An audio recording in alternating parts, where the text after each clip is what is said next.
정말 대한민국 한글에서 써져 있는 한글 사전에 써져 있는 가장 안 좋은 말을 갖다 붙여도 부족할 만한 내용의 어떤 형사소송법 개정안인데 우리가 지금 잠깐 방송 들어가기 전에 골프 얘기를 했잖아요. 네. 우리가 골프가 남이 죽었을 때 굿샷하고 외칠 때가 있는데 그게 네. good for me일 때가 있고 good for you일 때가 있어요. 그러니까 good for me인가 보죠. 우리에게 좋아진 형사소송법. 그렇죠. 아니 뭐 정치인들한테는 이 더할 나위 없이 좋아진 형사소송법 개정안이죠. 꼭 민주당 의원뿐만 아니라 정치인이나 유력자, 재력가 이런 사람들에게는 누구보다도 앞으로 좋아진 저는 형사소송법이라고 봐요. 그러니까 변호사님이나 저나 뭐 변호 업무를 하고 있지만은 뭐 언제나 사회적 약자를 위해서 변호를 할 때도 있지만 어떠한 뭐 강자를 위해서 뭐 혐의가 있다고 하면 변호를 해줄 때가 있단 말이에요. 그럼요. 뭐 양형을 좀 줄이는 정도, 네, 뭐 이 정도로. 그런데 지금 이제까지의 수사는 상당히 골치 아픈 부분이 있었죠. 왜냐하면 경찰 수사를 대비도 해야 되고, 그 다음에 또 경찰 수사가 이제 뭐 예를 들어서 기소견 송치가 되면 이제 검찰에 가서 또 조사를 또 받아야 되니까 이제 그런 부분이 있었단 말이에요. 그래서 경찰 부분에서는 조금 어떻게든 좀 이렇게 넘어갈 수 있었던 부분들이 검찰에 가서 이제 또 이제 밝혀지게 되고 좀 더 자세한 수사가 되다 보면 이거 참 피하기 어렵겠다라는 생각을 할 때가 많았죠. 솔직히. 그런데 이제는 이 두 번째 뒷단계가 없어졌어요. 그냥 앞단계에서만 잘 막으면 어떻게든 방어가 되면 이번 형사사건은 어떻게든 좀 좋은 결과로 이어져 가보겠다. 물론 죄가 없는 사람을 일부러 죄를 씌우려고 하는 수사는 당연히 배격돼야죠. 저희가 뭐 그걸 찬성하는 것은 아니니까. 그렇지만은 죄가 있음에도 불구하고 그 죄값에 어울릴 만한 합당한 죄 처벌을 받지 않는다는 것은 누가 봐도 불합리하다라고 생각을 할 수밖에 없는 상황에서 이번 형사소송법 개정안이 가져온 것은 바로 국민들이 아니에요. 민주당이 생각하는 국민들이 어떤 국민인지는 전 잘 모르겠습니다만은 지금 그냥 제가 이제 뭐 실무를 하는 변호사로서 생각해 본다면 이번 형사소송법 개정안은 절대로 일반 국민에게 좋은 제도는 전혀 아니다. 네, 정말. 여기에 대해서 서영교 의원은 이렇게 이야기를 합니다. 더 좋아진 이유 중에 1번으로서 그전에는 피해자들에게 권리가 없었는데 이젠 직접 피해자들에게 권리가 생겼다. 진행해달라라는 요구를 할 수 있는 피해자의 권리가 생겼다라는 점. 2번 보안수사 요구권이 강화되었다. 따라서 더 좋아졌다라는 주장이거든요. 진짜 서영교 의원 법사위원장으로서의 저는 자격이 진짜 뭐 예전부터도 없었다고 생각을 하지만은 지금도 없다고 생각하는 게 제도 자체를 잘 모르고 계시는 거예요. 왜 피해자에 대한 권리 똑같은 이야기를 그다음에 하셨어요. 한동훈 의원 그리고 주진우 의원 공부 좀 하시기 바랍니다. 공부는 본인이 좀 하시고요. 그러니까 제가 알기로는 서영교 의원의 배우자가 변호사인 걸로 알고 있어요. 근데 이런 식으로 진짜 알면서도 이러는 거면 정말 나쁜 정치인인 거고요. 모른다고 한다면 무능한 정치인이죠. 뭐 저는 둘 다 섞여 있다고 생각합니다만은 지금도 피해자들은 권리가 있습니다. 그리고 뭐 변호사님도 법정에 가서 아시겠죠. 형사법정 들어가면 피해자석이 따로 있어요. 그래서 피해자를 대리할 수 있는 국선 피해자 변호인도 있고요.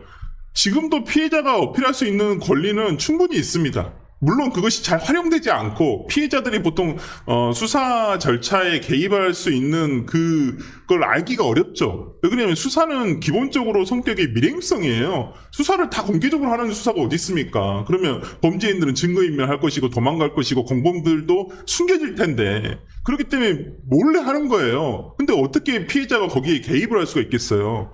할 수가 없죠, 기본적으로. 그래서 이제 보통은 검찰 단계나 아니면 뭐 법원 단계나 이렇게 해서 어떤 피해자가 어떤 탄원서 형식으로 해서 자기가 억울한 부분을 계속 어필을 하는 거예요.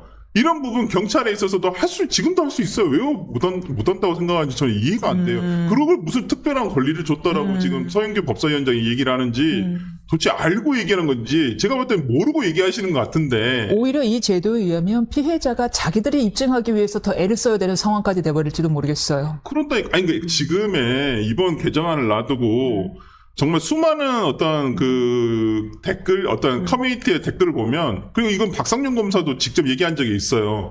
정말 무료로, 국민 세금으로 쓰이는 최고급의 정말 국민들에 대한 사법 서비스죠. 법률 서비스를 이제는 돈을 들여서 내가 변호인을 선임을 해가지고 이제 이걸 이제 수사기관에 어필을 해야 되는 상황이 와버린 거예요. 아, 기존에는 검사라는 어찌 보면 공직자잖아요. 공무원이에요. 수사하는 공무원. 공무원이 이런 수사 과정상의 잘못된 부분이라든지, 잘못하면 이 사람이 재판을 가서, 뭐, 무죄나 어떠한 다른, 이제 뭐, 이 범죄자를 풀어주는 결과가 나올 수 있는 거에 대해서 만반의 대비를 하기 위한 증거 수집이라든지, 수사 보완이라든지, 이런 것들을 수사 지휘권이라든지, 보완 수사권을 통해서 이제까지 보완을 해왔단 말이에요. 그래서 공소제기를 해서 정말 우리가 말하는 범죄자들을 처벌을 해왔던 것인데, 이제는 그런 것들을 검사가 할 수가 없어요. 형사사법의 민영화가 돼버렸다. 그렇죠. 이제 내가 돈 주고 피해자가 해야 되는 상황이 돼버렸는지 모른다라는 우려를 주시는데 또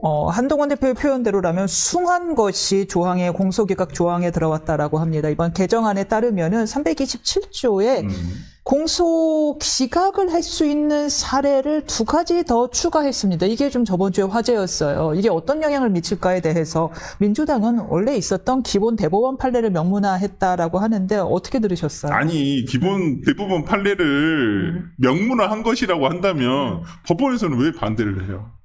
법원에서 반대했어요. 이 조항에 대해서 법무부라든지 대검이라든지 법원에서도 상당히 우려를 표하고 있는 거잖아요. 아니, 이제까지 우리나라 법제가 성문법주의니까 기본적으로 법에 있는 것을 원칙으로 하죠. 근데 법이라는 것이 모든 걸 다 담을 수는 없잖아요. 글자를 세상의 모든 것들을 다 넣을 수가 없단 말이에요. 또 그걸 법으로 또 정교하게 만든다는 것은 어려울 수가 있어요. 그렇지만은 우리 판례에서, 뭐, 변호사님도 잘 아시겠지만, 우리 판례에서 공소권 남용이라든지 공소 기각을 할 수 있는 사유들이 판례상 인정되는 경우들이 있었단 말이에요. 그리고 실제 그런 판결이 없었던 적도 없어요. 있었단 말이에요. 이래서 뭐, 유우성 씨 간첩 사건이라든지 이런 부분에서, 이건 수사 과정에서 문제가 있었다.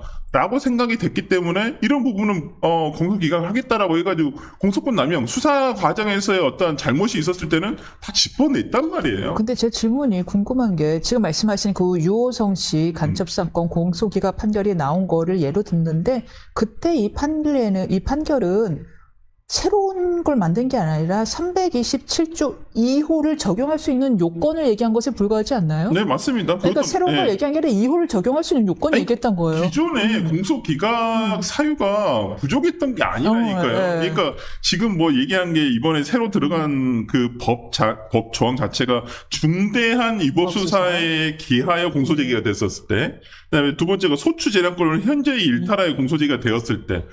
근데 이걸 듣자마자 드는 생각, 일반 분들이 드는 생각이 뭐냐면, 근데 중대한이라는 것은 누가 판단을 하는 거고, 현저히라는 것은 현저히 일탈이라는데 현저히는 누가 판단하는 거야? 그냥 판사가 그냥 알아서 판단하면 돼? 라고 생각하는 거잖아요. 그 당시 그 판례에는 327조 2호가 적용될 수 있는 요건으로서 요거 더하기 한 가지 더 그다음에 엄격한 요건을 더 정해서 제가 지금 순간적으로 기억이 안 나는데 엄격한 요건 단 이러이러한 상황 내에서라고 했는데 그거는 빼버리고 1, 2번을 갖다 별도 조항을 만든 거죠. 그러니까 저는 지금 뭐 김용민, 저도 좀 기억이 좀 가물가물합니다만, 김용민 의원이 그 유호성 씨 사건에 관여를 했었던가? 아마 저는 그렇게 기억이 지금 나고 있는데, 그랬던 걸로 기억이 나는데, 그래서 뭘 본인의 경험에서 발의가 돼서 이번 안건을 넣은 건지는 모르겠어요. 그러나, 누가 보더라도 지금 이 조항이 들어간 것은, 그리고 유호성 씨 결과가 나빴던 게 아니잖아요. 그냥 공소기각이 됐던 거란 말이에요. 그렇다고 한다면, 이 조항이 들어간 것은 2가지 문제가 있는 거예요. 하나는 절차상 문제예요. 네. 이것이 사전 논의가 되지 않은 상황에서 야당 의원들도 모르는 상황에서 이거 그냥 끼워넣기 식으로 그냥 넣어버렸다는 거잖아요. 마지막 안건조정위원회 마지막에서 야당 의원들 나가고 난 다음에 어머나. 그런 절차상의 문제가 있을 뿐만 아니라 충분히 수기가 안 됐다는 거죠. 두 번째는 뭐냐면 정치적인 문제인데 이걸 누가 보더라도 이러면 이재명 대통령 공소에 대해서 이거 그냥 공소 기각하겠다라고 누군가 생각할 수 있는 거 아니야? 물론 얘기는 할 수 있죠. 아니, 그건 판사가 정하는 거다. 아니, 판사가 정하게끔 지금 법을 이렇게 만들어 놓은 거잖아요. 어떤 판사가 들어가서 그냥 자기가 진짜 뭐 이재명 대통령이 뭐가 씌었는지 어쩐지 모르겠지만 그런 판사가 들어가서 자기 이거 공소기각사유로 생각한다. 327조 이번에 새로 들어간 거 2호, 3호 이거 해가지고 하겠다라고 해버리면 그때 뭐라고 하겠어요. 할 수가 없는 거잖아요. 물론 이제 그렇게 되지 않기를 바랍니다만은, 그리고 지금까지 현재까지 드러난 상황에 의하면 뭐 이재명 대통령의 공소 제기가 어떠한 조작이라든지 수사상의 문제가 있었다고 저는 보지 않습니다만은, 어떤 이런 문제를 넣어 놓음으로써 누구라도 의심을 하게 되잖아요. 바로 김용민 의원도 인정을 했어요. 이 대통령 재판에 이론적으로 적용될 수는 있다라고요. 아니, 그러니까 이론적으로 적용될 수 있으면 실무적으로 왜 적용이 안 되겠냐고. 할 수 있다는 거잖아요, 기본적으로. 할 수 있다는 거예요? 목적이에요? 뭐 우연한 경과. 아니, 그러니까 저는 그러니까 여러 가지 포석이 있었던 걸로 봐요. 그러니까 뭐 언론에서는 이걸 가지고 이번 형사사정법 개정안에 대해서 거부권을 행사하지 못하도록 하기 위해서 이런 조항을 거래 형식으로 넣은 거 아니냐, 대통령 조우라고. 이렇게 얘기를 하시는 분도 계시지만은. 그런 해석도 가능하고. 네, 근데 저는 뭐 애초부터 거부권 행사 자체는 불가능하다. 다른 목적이 있을 수도 있는 것 같아요. 이게 그런 말씀하신 것처럼 행사 못하도록 하는 거래의 일환일 수도 있지만 이것이 민주당에 도움이 되니까. 왜냐하면 공소 취소는 1심까지만 가능하지만 공소 기각은 심급 제한이 없잖아요. 그렇죠. 근데 이재명 대통령의 그 공직선거법 위반 사건은 2심에 지금 유죄 취지로 파기환송돼 있단 말이에요. 근데 그게 확정이 되면 당사 팔아야 되는 거예요. 여기 430억 반환해야 돼요. 민주당도. 아니 근데 공소 취소로는 해결이 안 되는 거죠. 그 사건이 언제 수사에 대해서 문제를 삼았던 적이 있었나요? 이제까지? 한 번도 없었었어요. 당시에 이 재판에 관심이 갔던 것은 이 사진이 조작됐지 않았냐. 항소심에서는 이게 뭐 조작된 거다. 근데 1심과 대법원에서는 아니다. 라고 이제 전체적으로 파악이 됐던 것이었고, 뭐, 소위 말하는 뭐, 김문기 씨 몰랐다. 이건 문제가 됐어요. 확정적으로. 근데 뒤에 부분이 문제가 생겼던 거예요. 뭐, 골프를 안 쳤다. 네, 뭐, 골프로 안 친 부분이나, 그냥 백현동 관련해가지고 당시에 무슨 뭐 국토부에서 이런 지시가 뭐 있었다라는 것이 거짓말이었다라는 거였었어요. 근데 지금에 와서 갑자기 또 수사상의 어떤 문제를 또 삼겠다? 그러니까 지금 있지도 않은 수사상의 문제를 스스로 만들어내서 어떻게든 만들어 보겠다는 것밖에 안 되잖아요. 그러네요. 그때 검사들 문제를 삼을 거였으면 얼마 전에 검사들 상대로 한 특조 때 뭔가 했었어야 되는데. 전혀 여기에 대해서는 하나도 나온 적이 없어요. 다 대장동 관련. 아니, 그리고 지금까지 대통령의 기소된 재판들과 관련해가지고 수사상의 문제를 삼는 것은 대북 송금 사건, 소위 말하는 연어술 파티 그거밖에는 없었어요. 나머지에 대해서는 수사상에 무슨 문제가 있었다고 얘기한 적이 있었나요? 없었어요. 이게 지금 그러니까 법리적인 판단만 남았을 뿐이에요. 이것이 지금 재판이 중지가 돼 있는 것이고. 근데 진짜 어떤 대통령의 5개의 재판에 대해서 모두 다 이런 식으로 없애버리겠다? 모르겠어요. 그러니까 저도 이 법안이 막판에 들어갔다는 얘기를 들었을 때, 정말 부지런도 하다. 진짜 어떻게든 대통령의 어떤 그 재판에 대해서 어떻게든 지워주려고 참 노력은 가상하지만 세상에 되는 게 있고 안 되는 게 있는데 참 알면서도, 그러니까 저는 정말 민주당의 법사위원들이 정말 더 그러니까 악이라고 생각을 하는데 기본적으로. 이분들은 무능한 게 아니에요. 악이에요. 알면서도 이러는 게 저는 더 나쁘다고 생각을 하거든요, 기본적으로. 저도 근데 왜 제가 공소기각 사실상 당사 안 팔려고 하는 행동이다라는 생각을 하게 됐냐면, 김용민 의원이 기본적으로 공소 취소에 대해서 그렇게 호의적인 입장이 아니거든요. 그 TF팀에도 안 들어갔어요. 네. 그리고 지금 정성호 법무부 장관과 보안수석관 폐지 문제에 대해서 가장 극렬하게 다툰 분이고, 네. 사석에 들은 얘기지만 정성호 법무부 장관이 가장 지금 속으로 부글부글하고 원한을 쌓고 대하고 있는, 미움을 갖고 있는 대상이 지금 김용민 의원이라고 해요. 네. 너무 후배인데 너무 모욕적으로 굴고. 그래서요, 이재명 대통령의 그 보안수석권 폐지 신중론에 대해서 가장 반대파에 있는 사람인데 굳이 공소기각 조항을 넣었다? 이 얘기는 지금 딱 설 변호사님 얘기대로 1번 거래거나 2번 그게 아니면 당사 안 팔라고.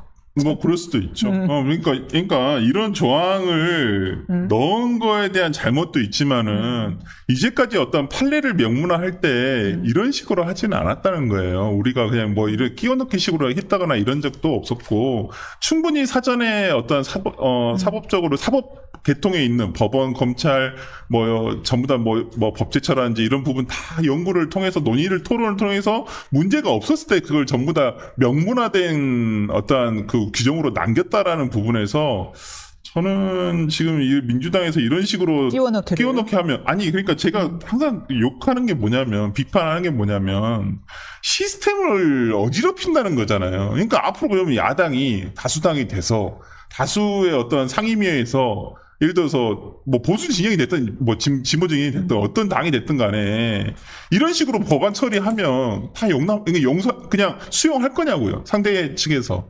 그걸 다 수용할 수 있겠냐고요. 그걸 비판하지 않을 자신 있냐고요. 난리 쳤을 거 아니에요. 근데 이걸 이런 식으로 한번 해버리면 앞으로 안 한다는 보장이 있어요?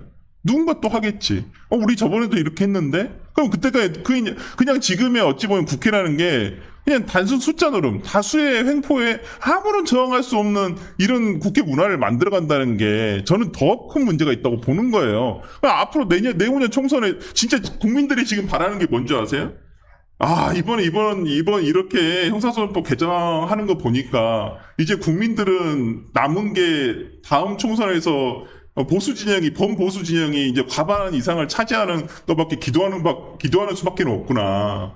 기도밖에 남지 않은 거예요. 지금 뭐가 남아있어요? 제도적으로. 근데 국민의힘 지지율도 같이 빠지고 있는데요. 아니, 그게 어떻게 되게 대통령 지지율 하락과 같이 이렇게 비례하여 같이 빠지고 있습니다. 기도가 다 들어지는 건 아니라서. 그래서 참, 그러니까 정말 그 무기력감. 그러니까 이게 국민들도 그래. 그러면 이쪽에 이렇게 해야 되는데 다른 쪽에 눈을 돌려봤더니 여기다 표를 줄 수 있을까라는 생각을 아무래도 하게 되니까 그래서 더 걱정한다는 말씀을 드리는 거죠. 예, 이렇게 해서 형사소송법 개정안이 국회를 통과한 후에 김민석, 정청래, 김용민 의원 등 당내 인사들이 노무현 전 대통령의 뜻이라고 강조했고 김용민 의원은 그걸 뭐 이렇게 묘비에서 바치는 퍼포먼스까지 했는데 정작 놀라운 일이 발생했습니다. 노 전 대통령의 사위인 곽상원 의원이 반대표를 던졌습니다. 그리고 페이스북에 굉장히 길게 이거는 전혀 노 전 대통령의 뜻이 아니었다. 검소완박의 뜻을 왜곡하지 말아달라. 원한 적이 없다. 오히려 검찰의 수사권 폐지에 굉장히 반대하셨던 분이다. 이런 취지의 글을 올렸네요. 그러니까 노무현 대통령을 정청래 대표라든지 김영미 의원이라든지 본인들의 어떠한 이번 검찰청 폐지에 대한 어찌 보면 뭐 정신을 기리겠다라고 하면서 봉화마을 찾아가고 뭐 정청래 대표 같은 경우 눈물까지 흘리는 모습까지 보여줬었는데 진짜 생각해보면 노무현 대통령이 검찰청 폐지를 외쳐본 적이 한 번도 없으세요. 오히려 공개적으로 검찰의 수사권은 필요하다라는 입장을 계속 경찰이 요구해 왔는데 그 반대하는 입장을 보여주셨다는 거죠. 마치 노무현 대통령의 어떤 검사와의 대화 당시에 보여줬던 검사들의 태도, 물론 뭐 부적절한 태도도 있었고 저는 대통령이 그런 자리를 조금 더 그 당시에 좀 준비를 해서 만들어졌으면 더 낫지 않았을까라는 생각 드는데 어쨌든 간에 뭐 그래도 신선한 충격이긴 했죠. 역대 대통령들이 일선 검사와 어떤 뭐 자기의 뜻이 다른 부분에 대해서 토론을 할 수 있다는 자체가 근데 그러한 모습과 그다음에 퇴임 후에 어떤 수사 과정상에 있어서의 정말 불행한 일들을 민주당에서는 어찌 보면 검찰 개혁의 원동력으로 삼고 있는 거잖아요. 그 분노를 바탕으로 해서. 근데 정작 대통령은 그런 생각을 가진 적이 없다는 거예요. 그래서 노무현 대통령은 지극히 어찌 보면 대통령이 된 뒤에는 한미 FTA라든지 그다음에 이라크 파병이라든지 오히려 대한민국 국익에 더 실익이 있고 그다음에 어떤 체계 보전적인 일들을 그래도 많이 해왔거든요. 근데 저는 노무현 대통령의 어떤 사법체계를 이렇게까지 무너뜨리는 모습을 바라지는 않았을 거라고 생각을 해요. 어찌 보면 곽의원의 얘기가 맞는 부분이고, 이제까지 저는, 진짜 노무현 파리 하는 정치인들이 제일 문제가 있다라고 생각했었는데, 그 정점이 지금 정청래 의원과 김용민 의원이죠. 오죽했으면, 김영미 의원의 봉화 마을에서의 사진을 두고 이번 부산 피해자 돌려차기 김진주 씨죠. 김진주 씨가 본인 실명을 밝히면서 지옥에나 가라, 지옥에나 떨어져라 이런 말을 남길 정도로 본인 실명을 하고 의원을 실명 저격을 한 거잖아요. 그만큼 이 피해자들 입장에서는 이번 법이 가져올 그 두려움을 이미 체감을 하신 분들이잖아요. 그리고 검찰의 보안 수사가 있지 않았다고 한다면 자신들에게 가해를 했던 그 범인들을 어떻게 됐을 것이라는 것도 충분히 알 수 있었던 것이고, 그럼에도 불구하고 지금 김영미 의원 같은 경우는 이 법이 통과할 때 국회 본회의장에서 두 팔을 들고 환호를 지르고, 또 그걸 무슨 노무현 대통령에게 바치겠다고 하면서 봉화마을에 가서 그런 퍼포먼스를 하고, 피해자들 입장에서는 피눈물 나는 거예요. 이 지금 장면들이. 저는 그 부분, 그래서 그 지옥에나 가세요에 김용민 의원이 뭐라고 답변을 했나요? 모르겠네요. 뭐라고 했는지 있는 것 같긴 하던데. 저 기억은 나진 않아요. 뭐라고 답변할지가 궁금해요. 할 말이 있는지. 할 말이 있나요? 진짜? 근데 본인들이 피해자들이 광산경찰서 사건도 그렇고 그 유족들이 아니라고 하는데도 기어이 이렇게 하고 간 다음에 뭔가 해명이 있어야 될 거 아니에요. 아, 그래서 대국민 보고에 오늘 하는구나. 원내대표실에서. 더 좋아지나. 그러니까 이건 지록이마죠. 진짜 한마디로 그런 지록이마다. 상황인데, 진짜 안 좋아진 걸 자기들이 모르겠습니까? 그러면서 안 좋아진 거, 정성호 법무장관이 분명히 얘기를 하고 지적을 하고 계속 그랬잖아요. 그러면서 나중에 문제가 생기면 그때 바꾸면 돼. 이런 식으로 얘기를 하고 있는 거잖아요. 그때 보완하면 된다. 근데 정말 무책임하다고 생각하는 게, 그러면 문제가 생겼다는 것은 어떤 피해자가 생겼다는 것이고, 그렇죠. 또 피해자가 발생하고 그 더 큰 피해가 발생을 했었을 때 이게 문제가 되는 거잖아요. 솔직히. 그렇죠. 언론에서 이게 문제가 됐었을 때.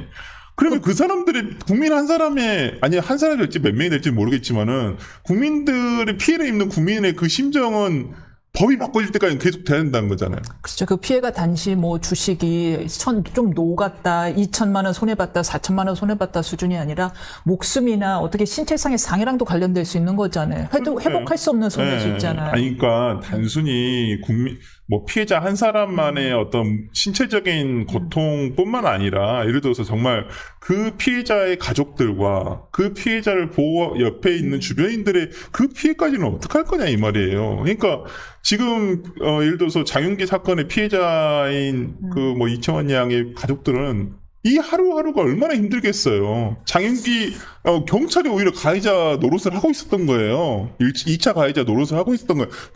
범인을 숨겨주기 급급했던 것이고, 이러한 것들이 검찰의 어떤 보안 수사, 이제 제가 그 사건을 취재를 했던 기자분들이 직접 들어본 얘기에 의한다면 검찰이 그랬다는 거예요. 경찰에서 올라온 증거물을 봤다는 거예요. 근데 영상을 찍어둔 게 있는데 영상을 확인하는 과정에서 그러면 이거 리얼돌은 지금 어디가 있어요? 물어보니까 없다고 했다는 거예요. 이거 좀 왜 증거물이 없냐고 확인을 해보니까 그냥 영상만 찍어두고 말았다. 그러니까 다시 찾으러 가봤더니 아버지가 와서 다 치웠다는 거예요. 그래서 왜 아버지가 와서 이걸 치우지? 아버지는 어떤 사람이지? 확인하는 과정에서 이게 드러난 거예요. 만약에 이번에 검찰의 보안수가 없고 그냥 요구권만 있다면, 그냥 요구권도 그거잖아요. 재수사 해줘. 이거잖아요. 경찰한테. 근데 리얼돌의 향방을 알아봐 주시기 바랍니다. 근데 그게 버리고 없어요. 우리 수사해봤는데 그대로예요. 라고 하면 검찰이 뭘 할 수 있어요? 뭘 할 수 없잖아요. 그냥 기소해달라고 하면 그냥 기소해주는 거예요. 그냥 살인죄로 기소해주세요 하면 그냥 기소해주세요. 왜? 강간살인 혐의로 할 수 있는 강간에 대한 어떤 증거가 있어야지 이걸 기소를 할 거 아니에요. 그 경찰에서 하나도 안 올라왔단 말이에요. 그래서 이게 보안수사가 중요하다고 하는 게. 물론 하나 추가했습니다. 수사팀을 바꿔주시기 바랍니다라는 요구를 할 수 있다라고 합니다. 근데 이제 그것도 거부하면 할 수 없는 거고. 근데 그것도 지금 정말 말도 안 되는 게 뭐냐면, 우리가 수사한 거 보면, 지금 김병기 사건이나, 저는 강선우 사건이나, 한 분 또 빼먹은 사람도 있는데, 장경택 의원도 있어요. 그분 지금 검찰로 송치가 된 지 얼마인데 지금 검찰에서도 안 되고 있어요. 경찰에서도 지금 수사가 제대로 됐는지 모르겠지만은. 참고로 장경태 의원은 기소 의견으로 송치되자 검찰의 보안 수사를 요구했죠. 보안 수사에서 자기 아니라고 얘기해달라. 말이 되는 소리 아니에요. 법사위에서 누구보다도 이거 보안 수사권 없애져 간 사람이잖아요. 닥쳐보면 자기들이 한다는 거 뻔히 알면서. 그래서 저는 이번 관련해가지고 민주당에서도 나중에 제도 보완하자라고 이런 식으로 나오고 있는데 너무 무책임해. 정말 자기들이 범죄 피해자가 됐을 때 자기 자신들과 자신들의 가족들이 범죄 피해자 됐을 때도 그딴 소리를 계속 할 수 있는지 진짜 정말 천벌 받을 것이다. 저는 이번에 진짜 김진주 씨가 얘기했듯이 이번 법 통과에 앞장섰던 의원들 정말 우리가 역사적으로 기억을 해야 될 것이다. 기억한다. 저도 그런 생각을 해봤어요. 그럼 누구인가요? 아니 진짜 이번에 김용민, 서영교 뭐 법사위원이었던 사람들 전부 다. 그리고 저는 정성호 법무부 장관도 여기서 피해갈 수 없다고 봐요. 그냥 본인은 발을 빼는 척, 걱정하는 척은 했지만 결정적으로 뭘 했나요? 한 것도 없어요. 그리고 여기에 이제 예를 들어서 제2요구권 행사하지 않는 이재명 대통령까지도 분명히 포함돼야죠. 당연히 포함된다 생각을 하고 하지 않을 거라고 보는군요. 당연히 안 하시겠죠. 이거 하면 이제 당정에 파탄이 오는 건데 그거 뭐 본인이 할 수 없다라고 생각. 그대로 제2요구 하기 전에 이미 정무라인을 통해서 정리가 됐었어야죠. 청와대가 이런 부분에 대해서 우려가 있으니 실무적으로 진짜 이거 하면 안 된다. 사전에 얘기를 해가지고 어떻게든 당에 전달을 해서 당이 이걸 못하도록 막았어야 정상이지. 이게 정상 했을 수도 있지만 했을 수도 있겠지만은 결과적으로는 저는 그렇다고 해서 자신들의 어떤 책임을 회피할 수 있는 것은 아니다라고 생각이 들어서 정말 저는 뭐라고 판단을 해야 되나? 나라 팔아먹은 거랑 뭐가 틀리죠? 이게? 저는 그런 생각이 좀 나라 팔아먹은 거랑 뭐가 다르나? 나라의 사고체계가 이렇게 망가뜨려 놨는데 이게 뭐가 틀리겠어요? 참 제가 너무 마음이 아픈 건 뭐냐면요.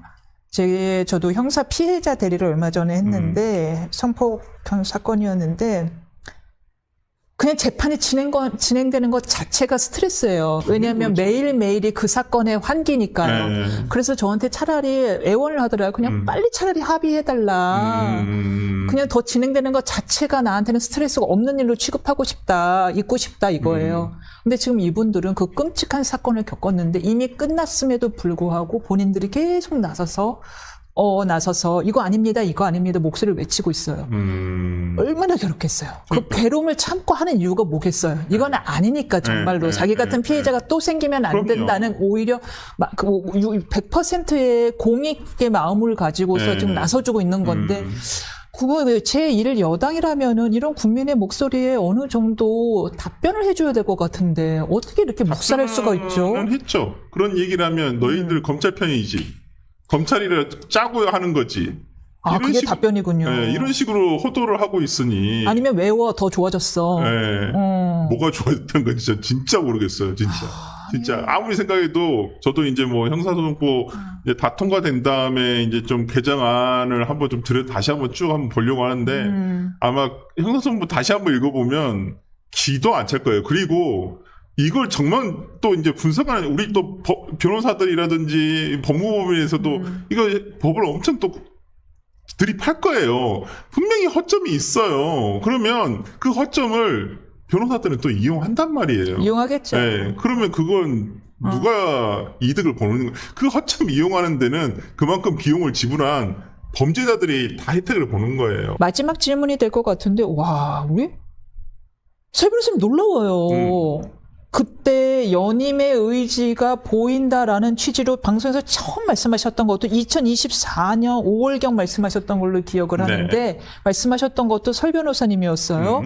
그리고 저번 주에 이거 진행하고 있는 세력이 있는 걸로 안다라고는 얘기를 하자마자 바로 며칠 후에 조정식 국회의장이 이 얘기를 꺼내서 개헌 연임 가능하다. 국민의 뜻이 있다면 가능하지도 않을까라는 냄새를 풍겨갖고는 없다라가 벌컥 뒤집혀졌었습니다. 그러니까요.